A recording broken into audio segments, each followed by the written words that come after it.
ते धर्म विचारून अगर गोळ्या मारत असतील तर तुम्ही कमीतल्या कमी धर्म विचारून तरी तुम्ही खरेदी करा. ही मागणी खरं म्हटलं, हे खरं म्हटलं तर हिंदू समाजाने करायला पाहिजे.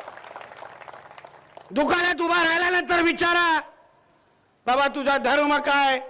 खोटंही बोलेल, नालायक असतात.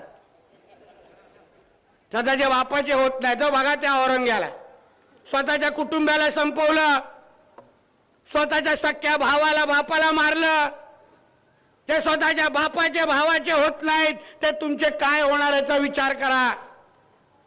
म्हणून व्यवहार आणि खरेदी करण्या अगोदर धर्म विचारा आणि मग हेही विचारा, धर्म हिंदू आहे ना, चल बोलून दाखव हनुमान चालीसा, मला विचार, मग लगेच निघेल बघा हवा कशी. मग नाही येत नसेल ना, पुढचा निर्णय सांगा, मैं तेरे से नहीं खरीदूंगी असं बोलून हिंदूच्या दुकानाकडे निघून जायचं.